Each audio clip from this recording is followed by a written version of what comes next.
বিদায়ের সময় তো হয়ে আসলো।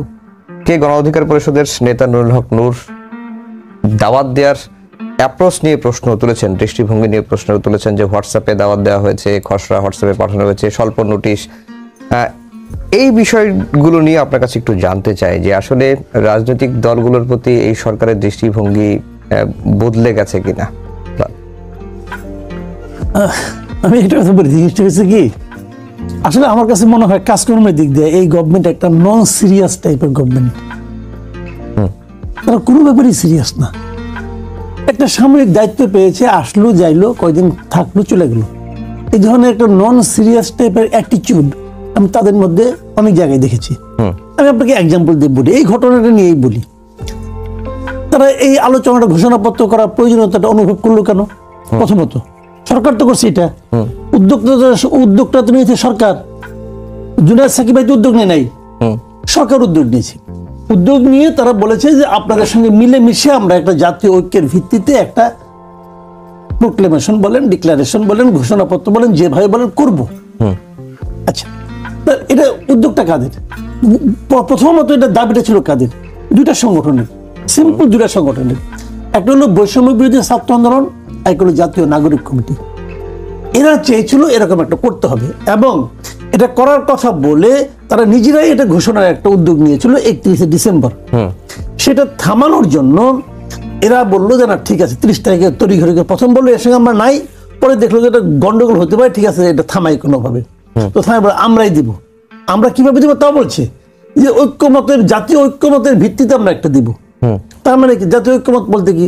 পলিটিক্যাল পার্টিগুলো একত্র করবেন। আচ্ছা, ছাত্ররা পরের দিন তাদের প্রোগ্রামটা কর্মসূচিটা চেঞ্জ করলো, চেঞ্জ করে তারা আর ঘোষণা করলো না, তারা অন্য কিছু করলো, তাই না? ফাইন। তখন তারা কি ঘোষণা করলো? একটা আলটিমেটাম দিল, কবে? 15 জানুয়ারির মধ্যে করতে হবে। ঠিক আছে, এই যে আলটিমেটামটা দিল, এই আলটিমেটামটা কি সরকার সিরিয়াসলি নিয়েছিল?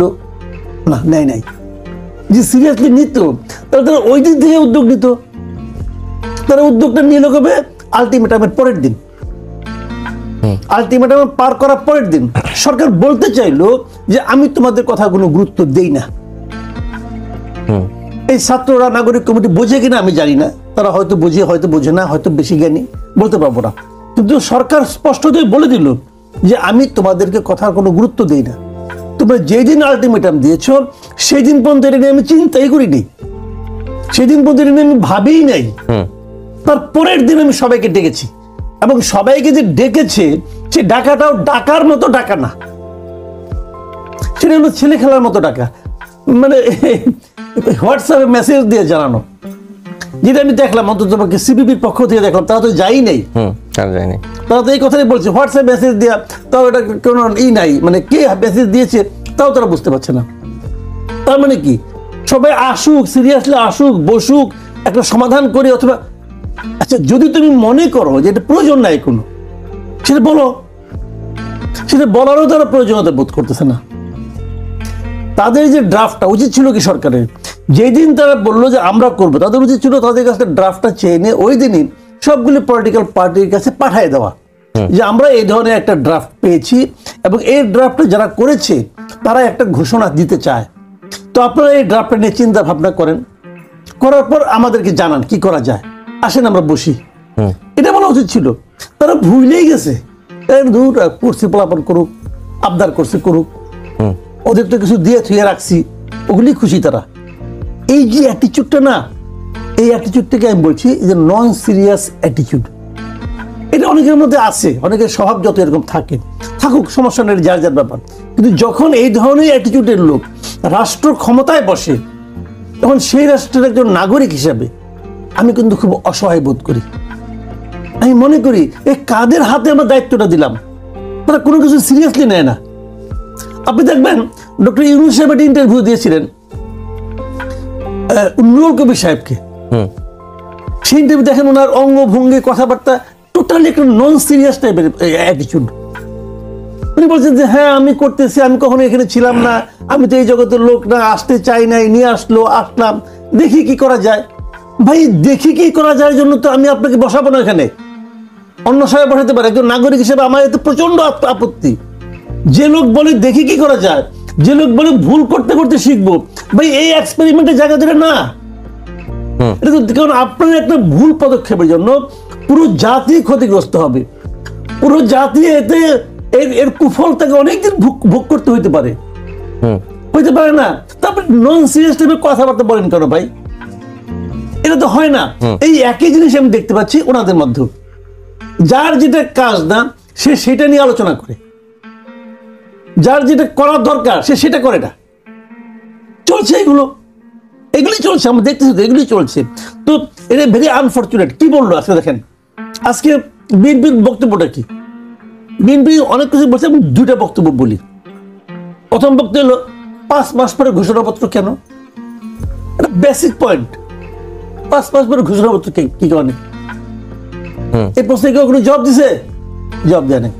তাহলে দ্বিতীয় প্রশ্ন হলো, যেটা নাকি সবচেয়ে বড় প্রশ্ন, সেটা হলো যে এমন কিছু করা যাবে না যাতে আন্দোলনে যারা অংশীজন ছিল, যারা আন্দোলন যারা করেছে, এই গণ অভ্যুত্থানের সঙ্গে যারা জড়িত ছিল, সেই দলগুলোর মধ্যে, সমস্ত শক্তির মধ্যে যেন কোনো ধরনের ফাটল না ধরে। তার মানে কি সবাইকে খুশি যাতে হয় এই ধরনের একটা কিছু করতে হবে। ঘোষণাপত্র যখন কোনো বড় আন্দোলন হয়, সবাইকে খুশি করে কি করে? ধরেন তো আমাদের স্বাধীনতার ঘোষণাপত্র যেটা ছিল, তাই না? আর স্বাধীনতার ঘোষণাপত্রকে সবাইকে খুশি করে করা হয়েছিল না, তখন যেটা করার দরকার সেটা করা হয়েছিল। এখন এটা তারা পরে করতেছে, রেট্রোস্পেক্টিভ একটা এফেক্ট তারা এখান থেকে হয়তো আশা করতেছে, কিন্তু এটা কতটুকু প্রয়োজন, এই প্রয়োজনীয় প্রশ্নটা কিন্তু জরুরি। এই প্রশ্নগুলো উত্তর আসবে। আমার মনে হয় না যে এখান থেকে আসলে কিছু আউটকাম হবে। প্রোক্লেমেশন, ডিক্লারেশন, ঘোষণাপত্র যাই বলি, এই ইস্যুতে বিভক্তি কি কাটবে? না, এটা শুনে না বলে 5 মাস পরে এসে যদি আপনি করতে চান, বিভক্তি বাড়বে। বিভক্তি কাটার কোনো ওয়ে নাই ভাই। 5 মাস আগে একটা ঘটনা ছিল, ঘটনা যখন ঘটে তখন যদি আপনি মানে যা কিছু বলতেন সবাই রাজি হইতো, কিন্তু 5 মাস পরে যখন আসবেন, এর মধ্যে তো স্বার্থের দ্বন্দ্ব অনেক দূরত্ব চলে গেছে। সবাই একজন এক দিকে চলে গেছে, একজন এক কথা বলতেছে। যেমন আমি একটা উদাহরণ দিয়ে বলি, যারা এটা প্রথম দাবিটা করছে, এই গণতান্ত্রিক ছাত্র, মানে আপনার এই বৈষম্যবিরোধী ছাত্র আন্দোলন, ওদের হাবে ভাবে উচ্চারণে মনে হয় না যে ওরাই এককভাবে দাবিদার এই আন্দোলনের। কেউ মানবে? কোনো পলিটিক্যাল পার্টি মানবে এখন? তখন কিন্তু কেউ না করতো না, তখন কিন্তু ওই বাস্তবতা ছিল না যে ঠিক আছে। তখন কি বিএনপি কে বলছে, শেখ হাসিনা বলছে এই আন্দোলনের সঙ্গে বিএনপি আছে, বিএনপি কে নামি নাই বলছে কিনা? বলছে। কিন্তু জামাত কি বলছে? এর সঙ্গে জামাত শিবির আছে, জামাত শিবির কি বলছে? না, আমরা নাই বলছে তো ভাই। এখন যদি বলেন যে জামাত শিবির ছিল না এই আন্দোলনে, স্বীকার করবে না। কারণ একমাত্র বলতে পারেন আমরা গণতন্ত্র মঞ্চে 5ই জুলাই সমাবেশ করে বলেছি এই আন্দোলনের সাথে আমরা আছি, এই আন্দোলন আমাদের আন্দোলন, কারণ আমাদের ছাত্ররা, সন্তানরা এই আন্দোলন করছে। বাংলাদেশের যে কোনো ন্যায্য গণতান্ত্রিক আন্দোলন আমাদের আন্দোলন, আমরা আন্দোলন সমর্থন করে উস্কানি আরো বেশি করে দেবো। তাহলে এখন আপনি আমাকে বলেন, আমি জামাত বিএনপির কথা বললাম, কারণ তারা তো বড় ভাগিদার, এটা কেউ তখন স্বীকার করছে? করে নাই। এখন বলেন, সবাই বলবে আমি ছিলাম। আমরা তো সম্পূর্ণ আমাদের নামটা প্রকাশ করিনি, বাট আমরা ছিলাম। তাহলে এখন দেখেন, আমি আপনাকে এখন বলবো যে আমরা কৌশলের কারণে বলি নাই। এখন কিন্তু এটা হবে। শুনুন, একটা কথা বলি আপনাকে, এটা মাথায় রেখেন। জিনিস হলো কি যে এই যে 5 মাস পরে হঠাৎ তারা কেন অনুভব করলো একটা প্রোক্লেমেশন দরকার? দেখেন, যারা করছে, ড্রাফট যারা করছে, তারা যে বোকা মানুষ তা না, তারা মেধাবী, কোনো সন্দেহ নেই।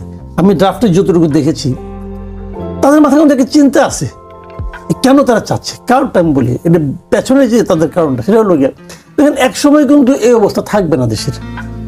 এখন যেমনি কোথাও গেলে পর আমি সমন্বয়ক বললে যে সম্মানটা পায়, এক সময় হয়তো আমি সমন্বয়ক এটা লুকাতে চাইবে। বাস্তবতা এরকম হতে পারে, দেশে অনেক কিছু হয়। এক সময় ছাত্রলীগ বললে ওসি সাহেব খারাপ পড়তো, এখন ছাত্রলীগ বলে রিক্সাওয়ালা হাত নিয়ে আসে চর মারার জন্য। হয় না রে ভাই? এটা কি ছাত্রলীগ যারা করে, যারা কমিটিতে ঢুকার জন্য লাখ লাখ টাকা খরচ করে কমিটিতে ঢুকছে, তারা কি চিন্তা করছে যে এই ইনভেস্টমেন্ট আমার মাঠে মারা যাবে? চিন্তা করছে? করে নাই তো। সময়ের ফের ভাই বড় খারাপ জিনিস। এখন ওনারা ওই জিনিসটা চিন্তা করতেছেন যে আমি তো এই কাজটা করেছি বলে দাবি করছি, এর কি পরবর্তী সময়ে কোনো আইনগত ভিত্তি থাকবে না? তারা কিন্তু এখানে বলেছে যে এই প্রোক্লেমেশনকে আইনগতভাবে বৈধতা দিতে হবে, মানে পার্ট অফ ল হবে এটা। তো তারা আসলে একটা আইনগত ভিত্তি চাচ্ছে, একটা আইনগত বৈধতা চাচ্ছে। এই আন্দোলন যেটা হয়েছে এটা আইন মেনেই হয়েছে, যে জিনিসটা নাকি আমাদের স্বাধীনতা সংগ্রামের সময় হয়েছিল, মুক্তিযুদ্ধের সময় হয়েছিল। কাজে তাদের এই চাওয়াটা কিন্তু আমি অন্যায় বলি না, চাওয়াটা সঠিক। কিন্তু এখন তাদেরকে এটা কিন্তু খালি চাইলে হবে না, তাদের পাইতে হবে। কার কাছ থেকে পাইতে হবে? এই পলিটিক্যাল পার্টিগুলির কাছ থেকে পাইতে হবে। পলিটিক্যাল পার্টিগুলির কাছ থেকে পাওয়ার জন্য যে সম্পর্কের দরকার, সেই সম্পর্কটাকে তারা মেনটেন করে। দু একজন এত দেখেন তাদের কথাবার্তা শুনেন, মানে তারা তো কাউরই মানে না। তুমি খারাপ, তুমি কি করছো জানি, তুমি কিছুই করো, আমরা ফালাইছি, আমরা করছি, এই যারা বলে, ভাই এটা পাইতে হবে। পলিটিক্যাল বাংলাদেশে ভাই এখন আমি বলি, এদেশের মানুষ এখনো কিন্তু পলিটিক্যাল, এই রিক্সাওয়ালা মতো পলিটিক্স বুঝে। আলাপ করে দেখেন, লেখাপড়া জানা পলিটিক্স, আপনি আলাপ করে দেখেন, আপনি মানে 2 লাইন জ্ঞান দিয়ে দেবো, আপনি চিন্তা করতে পারেন না সে কি বলবে। তো তাকে আপনি পলিটিক্সের বাইরে নিয়ে যাবেন আর বলবেন যে আমি ছাত্র, আমি করছি, আপনি যে কি করতেছেন এটা